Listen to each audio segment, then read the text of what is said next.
Olá, seja muito bem-vinda, seja muito bem-vindo ao Viver e Empreender TV. Eu sou Estela Jordi e hoje eu tenho a alegria e a honra em receber aqui no nosso estúdio em São Paulo a doutora Mariana Dimitrov, ela que é cirurgiã plástica, dermatologista e fundadora de uma clínica totalmente diferente de tudo que você já viu, né, doutora? Seja muito bem-vinda.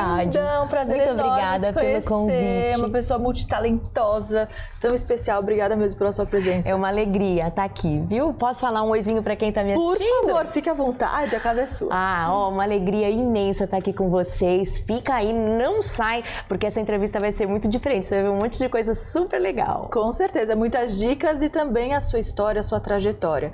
Mas antes da gente tocar nesses assuntos, eu gostaria de saber sobre a sua clínica, que, como eu falei aqui no comecinho, é totalmente diferente de tudo que eu já vi. Realmente você tem ali uma turma multidisciplinar, profissionais excelentes, médicos, visagistas. Como é que é esse trabalho? De onde surgiu essa ideia? Vou te contar, que é muito legal. Assim, eu penso, Estela, que nós somos a gente não é condicionado a ser pequenos pedacinhos, nós somos um conjunto de muitas coisas, muitos gostos, muita coisa que a gente vem construindo ao longo da vida, não é? Sim, todos eles, por exemplo, as minhas aptidões pessoais, os meus gostos, eu fui tudo unindo, fazendo uma coisa muito diferente. Então, eu sempre gostei muito do cuidar, da questão da saúde, do restabelecer a saúde. E eu não vejo a cirurgia plástica e a dermato, né, que são os meus carros-chefes, da onde partiu toda a estruturação da minha clínica, mas eu acho que é simplista tratar somente isso. O contato que eu tenho com a paciente, ela é principalmente voltada para mulheres. Eu tenho homens que são atendidos lá também, mas o meu público é mais focado, né? Eu gosto mesmo de tratar e trabalhar com mulheres. Sim. E eu achava que era muito simplista a gente tratar somente, vem aqui, você quer colocar aquele silicone. Problema pontual. Vamos resolver assim e tal. Eu sempre olhei para a saúde que tem por trás daquilo. Eu acho que a beleza, ela vem como o resultado que aparece de uma coisa que vem de dentro. Sim. A gente tá feliz, a gente goza de boa saúde, então isso transparece na pele, no cabelo, na unha. Com certeza tem pontos a lapidar, pontos a aprimorar. Sim. E aí a gente vem nesse momento, mas também não basta terminar ali. Porque muitas vezes eu fui percebendo que o meu público, as minhas mulheres, né, minhas pacientes que se tornam amigas e vão ficando, elas ficavam um pouco perdidas em si mesmas e naqueles muitos papéis que a gente desempenha enquanto mulher. E acho que a gente vai falar um pouco mais disso à frente. Sim.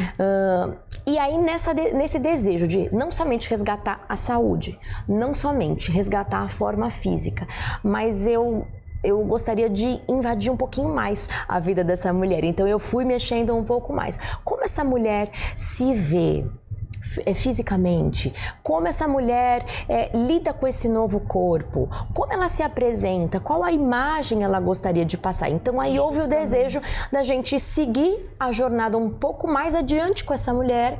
Então, depois de operada, depois de transformada e muito feliz, a gente ainda fica junto com ela, no sentido de entender o que de imagem funciona melhor. Então a gente tem uma visagista na nossa equipe que faz toda essa parte de reconexão, reencontro com cabelo, maquiagem, acessórios, vestuário. Nós temos uma estilista na nossa equipe que também ajuda essa mulher a entender o que veste melhor esse corpo. Esse novo corpo. E isso, com certeza, de modo que ela se apaixone por si mesma novamente. E é muito incrível que eu tenho muitos relatos assim, que elas começam a sentir e perceber melhorias em outras áreas da vida. Porque imagino que ela se posicione de outra maneira no mundo. Tá cheio de mulheres que falam assim que no trabalho elas sentiram que elas conseguiram se colocar melhor, conseguiram promoções, ou até mudaram de trabalho porque aí se sentiu autoconfiante para tomar decisões de algo que não satisfazia mais. Então a gente entrega essa mulher renovada para o mundo, fala, ó, brilha, o mundo é seu. Maravilhoso. Olha, eu tô louca para conhecer sua clínica. Acho que a gente se conecta em muitos pontos e principalmente quando a gente fala em liderança, porque essa mulher que vai buscar um novo corpo, ela busca de fato mudar de vida de alguma maneira.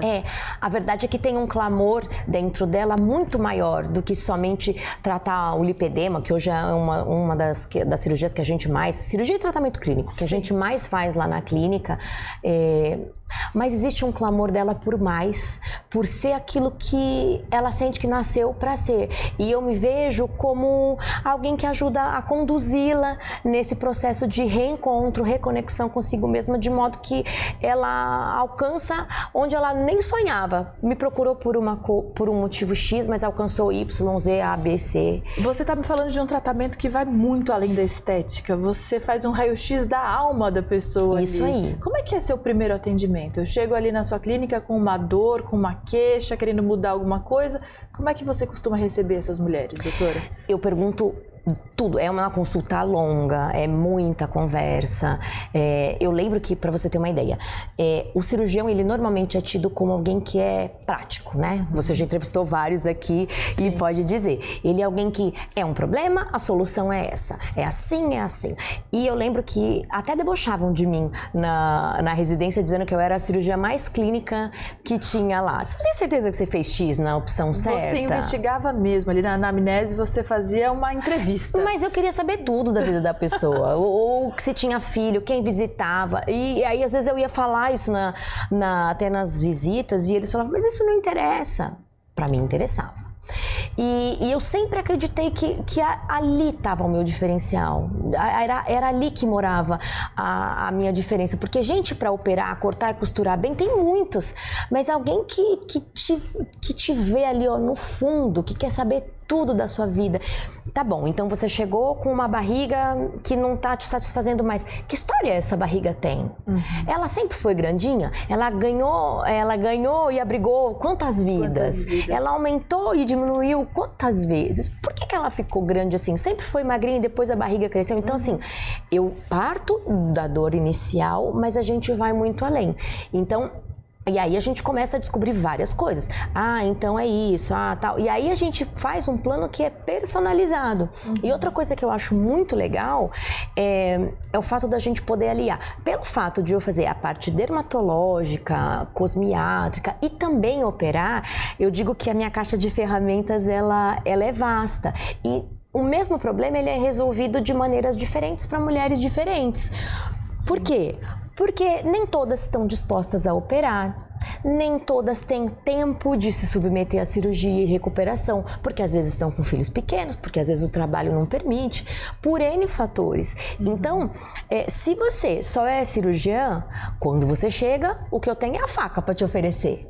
Por outro lado, se você é dermatologista, somente dermato, casos que são moderados, avançados, ficam aquém da resolução se você fica tratando só com tecnologias, com cremes. Então eu gosto muito o externo de você poder aliar os dois tratamentos. Só então, a sua queixa é essa, a sua condição de vida, de afastamento, seu momento de vida é esse. Então, para você, o melhor plano é a gente seguir por aqui. Vamos então nos caminhos cosmiátricos até que você possa fazer a cirurgia. Às vezes a cirurgia não é a principal opção, a primeira opção ali. Às vezes é até a indicação dela, mas não é o que ela pode fazer. Ou às vezes não é o que ela quer naquele momento. Então caminhamos por aqui. Tem outra que vai falar, não, eu vim preparada para a cirurgia, então vamos fazer assim. Ou não, é até a cirurgia, mas eu não tô no melhor momento ainda. Então vamos fazer um caminho, até te ajudo, pego na sua mão, não largo a mão de ninguém. Pego a mãozinha dela, então vamos deixar você até o melhor momento para se submeter a essa cirurgia. É importante entender o momento da vida daquela mulher. Se ela tá bem emocionalmente até para fazer aquela cirurgia. Não é só o problema, é a dor em quem está a dor. E a mesma dor muda a solução dependendo de quem é a dona da dor. Sensacional. Muito importante esse assunto, porque às vezes a pessoa vai lá, faz uma cirurgia e não resolve, né, o problema ali na raiz. Isso mesmo. Muitas vezes é psicológico, emocional. Isso mesmo. Tem várias que a gente manda para terapia primeiro, porque eu penso que a dificuldade do cirurgião plástico é essa, é entender o que está causando essa dor para que ela fique satisfeita, porque muitas vezes você entrega um resultado super lindo e ela ainda não fica feliz. Por isso que tanta gente faz tanta cirurgia plástica e não se satisfaz, né? Até muda a característica física de uma maneira exagerada. E nós estamos numa fase muito assim, né? Você começa a ver a despersonalização das pessoas. Todo mundo igualzinho. Uma busca muito incessante pelo perfeito, né? Porque a gente quer parecer igual o filtro que a gente olha nas redes sociais e filtro é filtro, vida real é vida real. A gente tem poros, a gente tem sinais, sim, e eu falo muito isso com as minhas pacientes. Assimetria, que é natural do ser humano. Existem assimetrias e envelhecer é bom, é uma bênção. Sim. Eu digo assim, claro, tem os seus desafios, mas envelhecer é um privilégio que nem a todos foi concedido. É verdade. Né? Nem todo mundo tem esse privilégio de envelhecer. Então, assim, vamos envelhecer, mas vamos envelhecer com respeito a quem a gente é, a nossa história, aquilo que nos trouxe aqui. Vamos ser o melhor que a gente puder. E a gente tem visto uma era de mulheres que estão atravessando o Zen, tá aí muitíssimo bem. O Zen, 50, 60, entrando muito, até muito 70, bem. 70, né? Parecendo que tem meninas, 50, né? 40, então, incrível. Isso é possível, mas que a gente entenda que a gente não paralisa o tempo, mas que a gente possa ser amiga da passagem do tempo e lidar com isso de uma forma muito bonita e saudável. Por isso que eu faço uma relação de longa data com as minhas meninas lindas, minhas pacientes. A gente vai construindo isso ao longo do tempo. Sensacional. Doutora Mariana, como é tocar uma clínica desse porte, com esse diferencial tão diversificada? Como é que essa parte de empreendedorismo na sua vida, como é que entrou? Você sempre quis ter a sua clínica? Em que momento você teve essa virada de chave? Sim, eu sempre quis, porque os locais, é claro que assim, você se forma e as coisas as oportunidades vão surgindo, você agarra e você vai galgando os degraus, você vai subindo a escala e... Em todos os lugares por onde eu trabalhei, aos quais eu sou extremamente grata, porque me trouxeram até aqui, né? Me deram a bagagem para ser quem eu sou, mas eram lugares onde eu não podia fazer exatamente isso, porque parece utópico, não é? Quando eu conto uma coisa assim, que eu tenho um lugar onde você vai passar com a estilista, com a visagista, com a nutricionista, com a psicóloga, passa com a cirurgiã, mas que é cirurgiã, mas também é dermato, parece que isso e comunicadora que não também, né, gente? A gente vai contar essa história nessa entrevista ainda, né, doutora? Vamos lá. Então, assim, em nenhum dos lugares por onde eu passei, eu consegui imprimir o meu DNA. Então, há algum tempo eu já entendi que eu precisava do meu espaço. E a gente conseguiu devagarinho, com a direção de Deus aí, muita oração e muita ação, a gente vai construindo devagarinho e aí assim, a gente construiu uma clínica que na verdade é uma boutique. Não dá para fazer isso em larguíssima escala, porque a gente estuda um por um, é uma coisa exclusiva, é uma coisa personalizada. Eu falo que a gente tem uma boutique de saúde e beleza. E foi muito desafiador, porque eu sou muito estudiosa, sempre gostei muito de aprender e eu não sou limitada somente às coisas médicas. O que você quiser me ensinar, eu quero aprender. Você quer me ensinar sobre paisagismo? Me interessa. Você quer me ensinar sobre decoração, moda, corte e costura? Mas a gente não aprendeu a administrar a clínica, gestão de pessoas, gestão de processos. A gente não aprende nada disso na faculdade. Em geral, os médicos não têm essa aula de empreendedorismo, olha lá, um nicho de mercado gigante. Gigante, né? Porque a gente não aprende nada disso. A gente não aprende a parte fiscal e aqui no nosso país a gente tem altos e baixos, cada vez... Tributos mudando, ainda mais agora com reforma tributária. Exatamente. Então, assim, se descortinou, a partir do momento em que eu tive o meu próprio negócio, o meu próprio espaço, se descortinou um novo mundo. Como é que a gente administra as questões de pessoas? Que perfil é mais adequado para aquele papel? Eu preciso na minha clínica de gente que seja extremamente cuidadosa, criteriosa, metódica. Como você. Que funciona. Exato. Ctrl-C, Ctrl-V da doutora Mariana. Tem que ser uma equipe coesa, de fato. Que passe a minha mensagem o tempo todo. Desde a menina que vai responder o WhatsApp, a enfermeira que vai fazer a medicação das minhas pacientes, a pessoa que faz parte da equipe comercial, que faz os acertos econômicos. É super importante. Então a gente é um treinamento assim, olha, muito do meu tempo hoje em dia E a gente só é treinado para atender, né? Mas eu tive que aprender que parte da minha semana e do meu dia e das minhas agendas eu preciso tirar para isso, para estar com a minha equipe, para poder imprimir nelas e lembrar sempre qual é o nosso DNA, o que a gente faz. A cultura da sua empresa. A nossa cultura, exatamente. Que vem lá de cima para baixo, não tem jeito. Por mais horizontal que seja, né, essa gestão, essa liderança, é importante vir de você, afinal é o seu negócio. É isso mesmo. Então, assim, foi desafiador e eu vejo mesmo como um nicho, mas que é necessário. Aqueles que desejam empreender vão ter que entender que nós somos médicos sim, mas nós somos empresários, enquanto a gente... E isso não desmerece a nossa função como médico, pelo contrário, só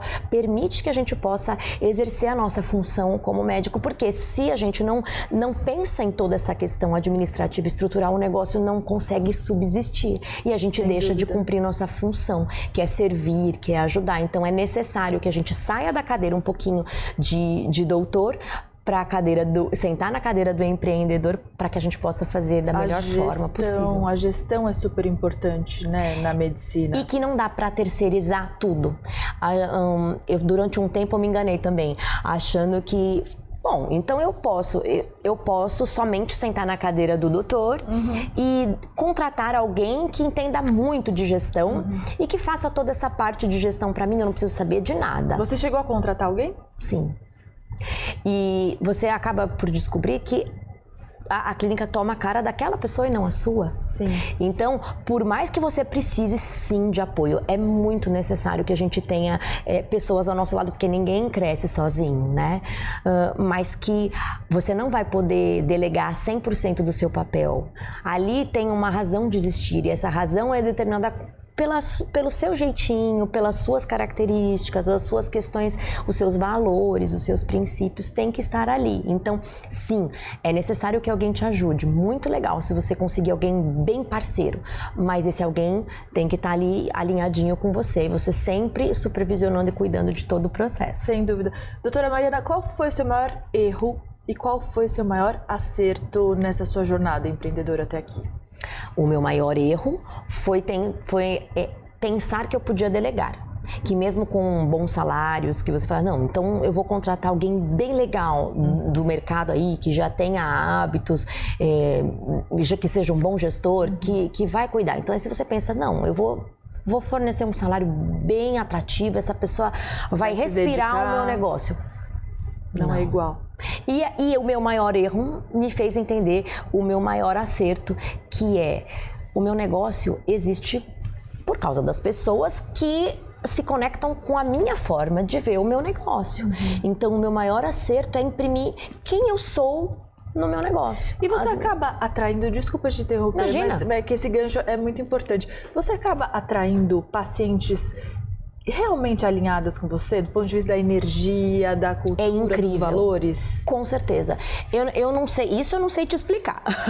Mas como é que na nossa comunicação o que é claro para nós fica claro para nossa paciente, e tem aquela que é mais prática, que talvez não goste de tanto blá blá blá, que vai se interessar por outro lugar, por outro médico, e tá tudo bem, porque existe público para todo mundo, e existe aquela que quer ficar mais bonita, mas que tem um olhar para dentro também, e essa vai conectar muito comigo, e ela já vem querendo isso. É uma coisa assim incrível como existe essa conexão, e que mesmo através da lente, assim, que você pensa que a pessoa não se conecta, mas ela consegue entender a sua alma, a sua essência, através da coisa que a gente fala, do nosso sorriso, da nossa forma de falar e de ver. Não é incrível isso? Por isso que a autenticidade é muito importante. Não adianta você fingir ser o que você não é para vender na internet, no Instagram, em programas de TV, não adianta. A gente tem que passar a nossa alma pra gente empreender e se autoconhecer. Não é? E eu vou te falar... Ou o contrário, se autoconhecer para empreender. Que é um processo, né? Porque na medida que você vai empreendendo, você vai conhecendo mais e vai se autoconhecendo mais. Mas eu tenho, assim, uma fala de muitas que chegam, que vieram, né, através das redes sociais ou de outros meios de comunicação. Elas me falam exatamente isso. Que coisa estranha, parece que eu já te conheço. E você falando com a gente aqui na consulta é exatamente aquela mesma pessoa que eu vejo no vídeo. Que legal. E aí eu fico feliz. Claro. Porque eu acho que aí o maior acerto tá por aí, em ser quem você é. Entender-se o que você faz no mundo, qual é a transformação que você causa no mundo e colocar isso para fora. Isso é fantástico, isso é fantástico. Doutora, que dica você daria para quem quer fazer uma cirurgia plástica? O que é mais importante antes de você escolher dar esse passo? Autoconhecimento, acho que seria muito importante. E aí, depois desse processo, eu me conheço, eu sei o que é importante para mim. Aí eu vou fazer uma pesquisa. Eu acho que nós temos aí as redes sociais aí como um bom ponto de partida. Sim, é uma ferramenta muito boa. Exatamente, uma ferramenta muito boa. E eu vou buscar conhecer, sim, as opções, porque eu sempre falo, antigamente, eu me lembro que os meus professores, eles davam pouco espaço para o paciente opinar na sua história e no seu tratamento. Então, você chegava com uma dor, o seu problema é esse, sua receita é essa, sua cirurgia é essa, seu tratamento é esse, tá aqui, ó. Faça e volta. Mas doutor, é isso aqui. Eu estudei para isso. Era a última palavra. Eu estudei para isso, você confia em mim, obedece. Mas hoje nós estamos numa era em que o conhecimento é difundido, não tem mais como reter e é compartilhado. Então, eu acho que a gente deve pesquisar muito, pesquisar sobre em quem nós vamos confiar, né? Depositar nossa confiança, sobre as várias possibilidades. Então, podemos ir por esse caminho. Não existe um caminho único para resolver uma dor, existem vários. Qual é aquele que faz sentido para mim? Por isso, autoconhecimento. E aí, entender que a hora que você encontrou alguém que fala com você, que faz sentido, então aí pode ir de olhos fechados e procurar cuidar da saúde, olhar também para coisas além somente do evento cirúrgico em si. E sempre pensando que é uma mudança de dentro para fora, que é o que você acaba passando na sua clínica, é o que você prega ali, né? Com certeza, porque assim, pensa bem, a cirurgia, ela é um investimento, e eu não digo só investimento financeiro, eu digo investimento de vida, de tempo, é muito emocional, expectativas. E, por outro lado, para a gente fazer de uma forma tão banal, como se fosse alguma coisa que a gente não vai dar o devido valor e que se perde, porque existem estudos que demonstram que se a gente não muda o estilo de vida que nos fez chegar até ali, muito provavelmente a cirurgia vai perder o seu resultado em pouquíssimo tempo, e aí você vai ficar insatisfeita de novo, e aí vai operar de novo, e aí de novo, e de novo, e de novo. Eu penso que a cirurgia é um momento muito crucial, mas que tem que estar alinhado com todo o processo do entender e despertar para a saúde e tomar as medidas para que aquilo seja resolutivo e haja manutenção do resultado. Sim. Doutora, quais são aqueles valores inegociáveis para você como médica e como empresária, empreendedora? Família. Puxa, uma empresária vai falar logo de família? Com certeza, porque se a gente não está bem na nossa conexão pessoal, na nossa conexão familiar e espiritual, a gente não consegue fluir. Então, a empresária vem antes da empresa. A saúde física, emocional vem como um primeiro pilar, e eu prego isso para mim e para toda a minha equipe. A segurança é muito importante para mim também. A honestidade, falar a verdade do que é possível. Chega, olha, eu consigo transportar você daqui até aqui. Isso é legal para você? Vamos juntas. Então, entender essa questão da naturalidade, transparência, verdade. E, por fim, aliar o que a tecnologia vem trazendo de inovador e de maravilhoso, mas sem perder a nossa essência. Muito bom. Doutora, pegando esse gancho da família, me conta um pouco da sua vida pessoal. Você é mãe de 2 crianças de 10 anos, que eu já sei. Conta para o nosso público. São gêmeos, é um casal. Mesmo. Um casalzinho, o Henrico e a Melina. Nomes maravilhosos. O Henrico era um nome que eu sempre gostei, mas a Melina tem um motivo especial. Nome do meu irmão, Henrico. É mesmo? É mesmo. São lindos, arteiros e alegres, né?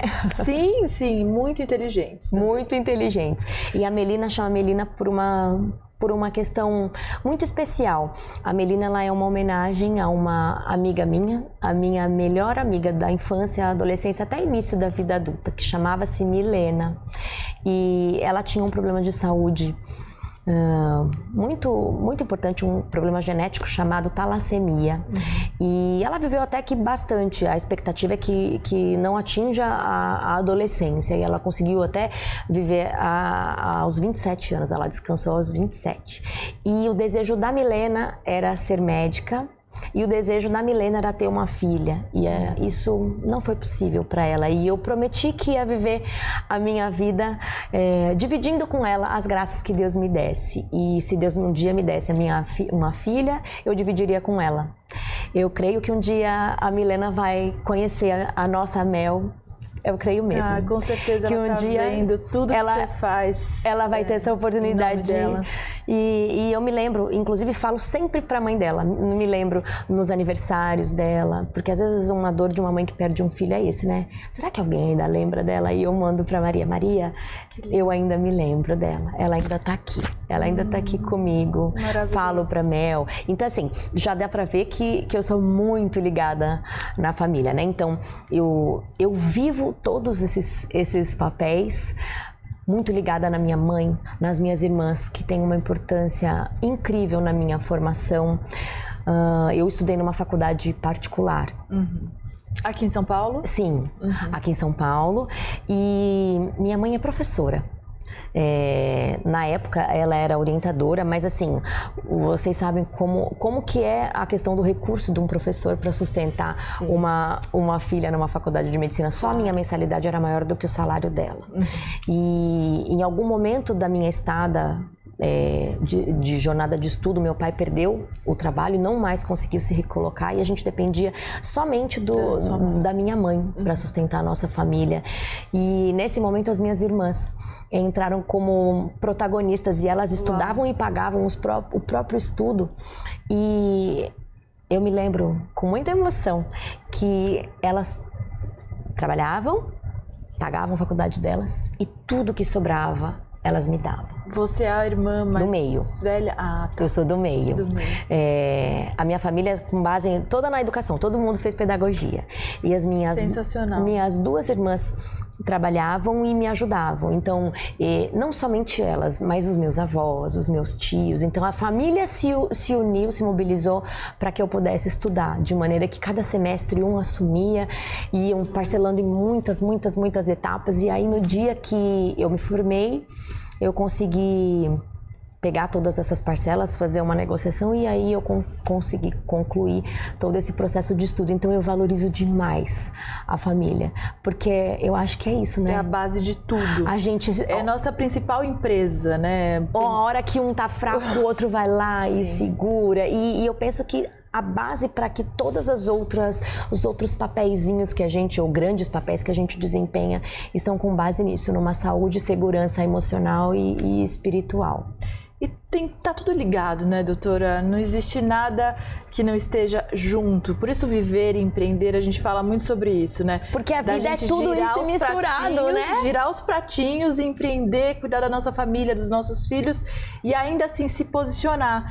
E aí eu gostaria de tocar num ponto que a gente estava falando, até antes dessa entrevista, a gente estava aqui conversando sobre a liderança feminina, como a gente tem desafios enquanto empresária, enquanto líder de equipe, enquanto mãe. E para você, na sua trajetória, quais foram os maiores desafios como empreendedora? Eu gosto sempre de deixar claro que a jornada empreendedora da mulher, ela é um pouco diferente da jornada masculina, e com isso eu não vou tomar partido de feminismo ou qualquer outra área, porque assim... Isso não tem nada a ver com feminismo. O feminismo é um movimento que existiu lá no começo do século XX e que ajudou assim, a gente a conseguir lograr, né, vários direitos como o voto, mas o que a gente está falando aqui é sobre a vida da mulher que empreende, né? Exato, que é diferente da vida do homem pelo fato fisiológico de que nós somos por onde a família começa. Então, os homens, a partir do momento em que se formam, eles começam no primeiro trabalho, no segundo, aperfeiçoam, e a carreira vai subindo, claro, com dificuldades, com altos e baixos, com momentos difíceis, mas vai numa ascensão. A mulher, especialmente a mulher que deseja formar família, que deseja ser mãe, passa por alguns momentos de ajuste. Sim. Então, a gente vem E hoje a gente tem decidido ser mãe cada vez mais tarde, porque a gente acaba primeiro querendo ascender na carreira profissional, então a gente estuda igual os homens, a gente vai e se forma, pós-graduação, quando a gente olha 30 e muitos, só que não é o melhor momento para gestar, então por isso talvez a gente encontre tantas mulheres com dificuldades para engravidar, fazendo tratamentos de fertilidade, e aí a gente, graças a Deus, engravidamos, tal, e aí a gente se vê com 1 ou 2 bebezinhos, que nem no meu caso, no colo, e a carreira, e aí como é que a gente faz? E tudo que eu construí até aqui? Eu paro, eu pauso, como que a gente vai equilibrando mesmo os pratinhos? E eu penso que assim, a gente começa a viver uma vida muito carregada de culpa, porque você nunca está inteira em nada. Aí você fala, não, então eu vou pausar minha carreira profissional e vou só ser mãe. Mas aí você começa a ver as pessoas que continuaram e você se incomoda. E que é possível. Aí depois você começa, não, mas aí eu vou trabalhar e aí eu deixo os meus filhinhos em casa. Puxa vida, mas eu não tô com eles. E aí a gente vai acabando vivendo sempre com culpa. Qual é a solução que eu encontrei? Como é que a gente equilibra? Primeiro que no gerir e no pensar na nossa carreira, é importante que a gente decida. Há mulheres que não desejam ter filhos e tá tudo bem. Para essa mulher é um desafio a menos. Mas a mulher que deseja construir família, ser mãe e ser mãe de fato, não somente ficar delegando para babá ou para escolinha, que a mulher entenda que existem fases em que isso vai ser a minha prioridade e eu vou trabalhar sim, mas vou trabalhar num período contraturno e eu consegui, graças a Deus, com um marido que partilhava dos meus anseios e dos meus sonhos e que desejou também dividir comigo. Então eu não precisei parar completamente em nenhum momento. Ou como deveria ser. Como é que a gente faz? Como é que a gente fazia? A gente ficou durante uns primeiros meses, nós com os 2 o tempo todo, depois a gente dividia, um saía para trabalhar, o outro ficava com as crianças, depois a gente trocava no turno, eu ficava de manhã e meu marido saía, depois eu saía à tarde e meu marido ficava com os bebês, eu tirava o leite, depois que eles começaram a comer, ficou mais fácil ainda, porque ele dava mais refeiçãozinha, mais autonomia, e eu fui ficando jornadas maiores em casa, mas eu tinha paz, porque eu sabia que no momento em que eu estava trabalhando, eu tinha alguém que amava os meus filhos tanto quanto eu. Então, eles estavam bem cuidados. E assim, eu procurava estar, e é uma das dicas que eu dou, procure estar inteira onde você está. Presente, essa é a presença. Exato. Antes de começar cada cirurgia, eu faço uma oração pedindo que Deus me ajude, além de ser um instrumento, mas assim, de eu estar ali. Eu não estou preocupada, eu amo os meus filhos mais do que tudo, mas naquele momento em que eu estou operando, ali é que eu devo estar. O que é o lanche da escola, tá lá, estou com meu marido. Não divide a sua atenção. Não divide a minha atenção. Não fica preocupada. Não, porque senão a gente carrega sempre um pesar e não consegue ser feliz. Então eu consigo curtir aquele momento. Eu tô lá, entregue para aquela vida, para aquela resolução. Depois, terminou a cirurgia, eu vou pegar o celular, vou para minha casa e aí eu tenho uma equipe que me ajuda a dar suporte para minha paciente que ficou lá. Mas aí agora é a minha vez de ser mãe. Então aí o celular, claro, a gente fica atenta, mas assim... Por isso é tão importante respeitar o próprio tempo. Exato. Então, naquele momento, os meus filhos têm prioridade. Então, eu também, assim como meu marido estava cuidando das minhas filhas, dos meus filhos e eu estou feliz ali, no momento em que eu estou em casa, eu sei que eu tenho a minha enfermeira, eu tenho toda a equipe que está dando suporte para minha paciente e eu estou em paz em casa. No pós-operatório, que é tão importante. E aí, tá bom. Aí, de tempos em tempos, eu volto pro celular, olha, gente, assim, e vou dar o cuidado de maneira que eu não adoeço, porque senão você está sempre com a sensação de que você está em débito. Não estou trabalhando direito, não estou cuidando da casa direito, não estou cuidando de mim direito, não estou cuidando da família direito. E aí vem a culpa, que atrapalha tudo. E aí não te permite raciocinar com clareza. Então, assim, eu penso que para que a gente possa equilibrar esses pratinhos todos, a gente precisa de muita saúde, sanidade mental e inteireza naquilo que você está fazendo. Depois os filhos vão crescendo, os desafios vão mudando, e aí você vai podendo se equiparar ao homem de novo, que pode trabalhar uma jornada maior e etc. Mas entenda o processo, entenda os tempos, respeite a si mesmo e curta o belo de cada fase da vida. É muita sabedoria, doutora, ter espaço para ser você como médica, como mãe, como mulher e dar espaço para as pessoas também desenvolverem, né, seus talentos, as crianças crescerem. Isso é muito bonito, muito legal. E doutora, você é uma pessoa multifacetada, multitalentosa, eu diria. Descobri que você já teve um programa de TV, me conta sobre essa sua fase tão legal e parecida, né, com a minha aqui. A gente tem muito para trocar ainda, hein, doutora? Ah, mas depois que a câmera fechar, a gente ainda pode bater um papo. Com certeza. Eu, como falei pra você, essa questão da comunicação nunca foi algo que eu procurei estudar. Na verdade, na infância e na adolescência eu fiz aula de teatro, eu sentia... Na igreja, né, eu sou evangélica de formação e a igreja evangélica, de uma certa forma, permite que as jovens gerações se exponham e estimula a comunicação. A gente canta, a gente vai e fala. Então, de uma certa forma, eu tive onde me desenvolver, mas nada que eu tivesse feito profissionalmente até ali.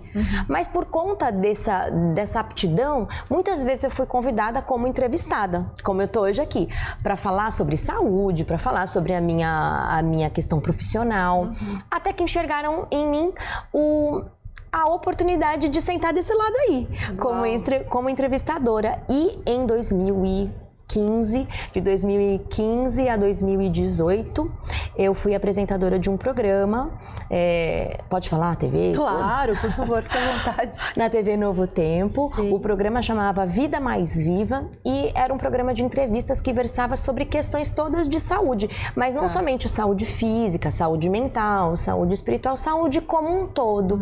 E foi assim, muito incrível. Eu amei. Tudo a ver com você. Amei as trocas que a gente faz, as conexões que a gente faz, muitas das quais eu mantenho até hoje. Foi um período de muita troca, muita alegria, e eu sinto saudade. Você se realizou. E qual que é o ponto de convergência aí da comunicação e da medicina, na sua opinião? Eu me sinto como uma intérprete. Até falei para você antecipadamente. Eu acho que eu tenho uma alegria, um privilégio de conseguir entender aquilo que é técnico, aquilo que é científico, que tem palavras específicas, um vocabulário diferente, mas que possa fazer com que a gente traga toda essa questão científica, tornar fácil, tornar palatável, tornar digerível e aplicável na vida das pessoas. Então eu me sinto como uma intérprete, alguém tradutora. Uma tradutora da saúde, para que as pessoas vivam melhor em todas as áreas da vida. É assim que eu me sinto e acho que esse é o ponto de convergência. É uma missão maravilhosa. Como é que você se sente com essa responsabilidade nas mãos, literalmente? Eu me sinto feliz demais. É claro, é um privilégio, é uma alegria, mas é uma responsabilidade. Então, de tempos em tempos, eu procuro ter um momentinho quietinha, um momento de introspecção. Meditar ali com Deus. Para que eu possa, de verdade, entender se todas as decisões que eu tomo e as oportunidades que me aparecem, se de fato estão alinhadas com o meu propósito. Porque não tem nada mais compensador do que viver dentro do seu propósito. Sentir que você é útil, deitar a cabeça no travesseiro e falar, hoje eu transformei a vida. Hoje eu fiz a diferença, não só pela minha mão, pelo meu mérito, mas hoje eu ajudei, eu fiz um pouquinho para tornar a vida de alguém melhor. Não tem o que pague essa paz e essa alegria. Eu tenho certeza disso. Doutora, tem alguma história, você deve ter milhares de histórias, mas uma que tenha marcado muito a sua trajetória como médica? Uma história de transformação na vida de uma paciente? Ou o contrário, um caso, né, que talvez não tenha dado tão certo ali na mesa de cirurgia e você resolveu depois? Nossa, tenho muitas.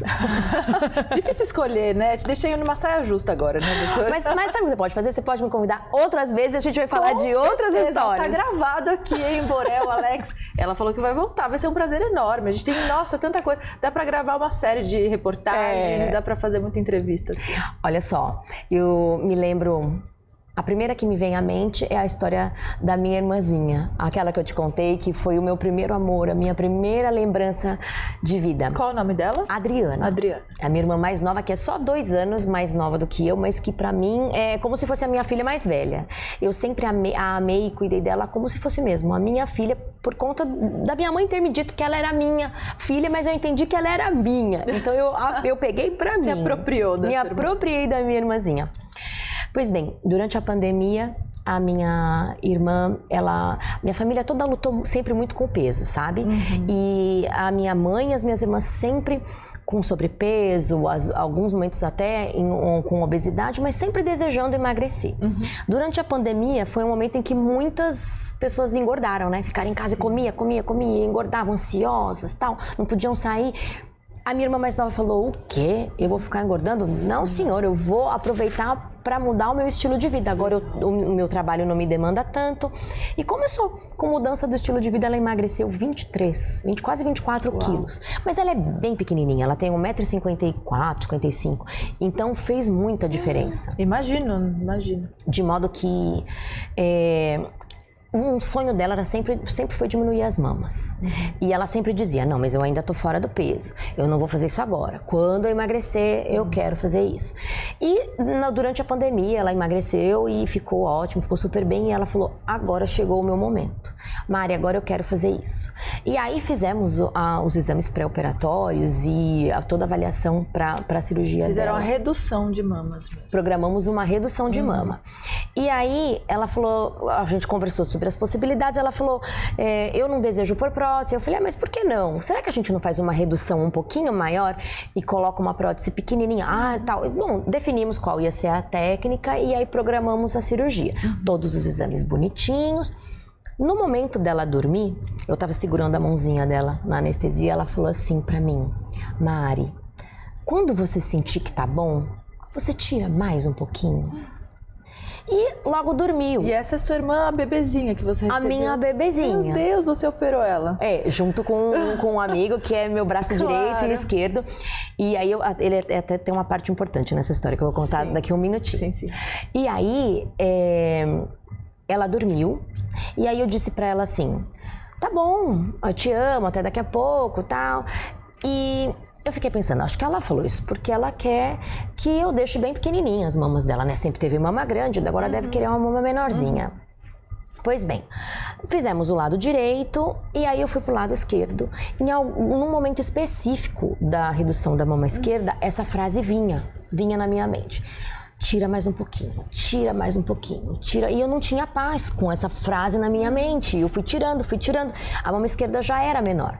Aí o Rodolfo, que é esse meu amigo que é cirurgião plástico também, especialista em mama, que estava junto comigo nesse dia, ele tocou na minha mão assim e falou, Mari, para, a mama esquerda já é menor, vai ficar diferente, a gente vai ter que reduzir de novo a direita, que já tá pronta, tá linda. Eu falei, Rô, só mais um pouquinho. E aí, tirei mais um pouquinho, até que a voz cessou, aí consegui terminar a cirurgia, ela ficou ótima. Por fim, mandamos para analisar a mama, que é de praxe, a gente sempre faz isso, e uns dias depois ela me veio com o resultado e me mandou o PDF, eu tava viajando. Aí ela mandou assim, Mário, aqui o resultado. Eu comecei a ler e não acreditei. Mama direita, tudo bem, mama esquerda tinha um câncer. 4 milímetros de tamanho, que a gente tirou com 2 milímetros de margem. Tá. Ou seja, acabou o câncer, passou 2 milímetros, eu passei o bisturi. Você tem noção que por 2 milímetros ele não ficaria dentro dela? Você tirou, gente. E quando você olha, a região era bem tira mais um pouquinho, era bem naquela região em que a voz vinha na minha mente. Incrível. E eu Só pode ser Deus isso, né?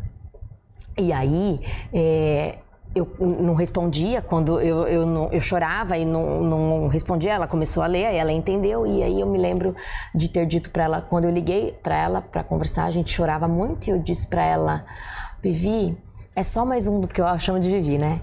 Vivi, é só mais um Teodói que eu cuidei, que eu vou cuidar como eu cuidei de todos até hoje. Deus está no comando e a gente vai passar por isso juntas. Que lindo. Em resumo, 40 dias depois, uma amiga minha, que é mastologista, fez a cirurgia de retirada das mamas dela e o Rodolfo e eu entramos de novo na reconstrução.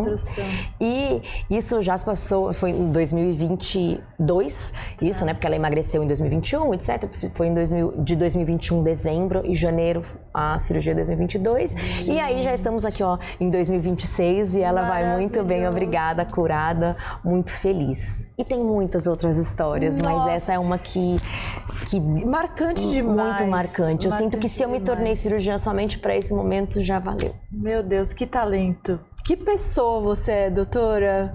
Nossa, estou muito feliz em te receber, em te conhecer pessoalmente. Muito obrigada pela sua presença.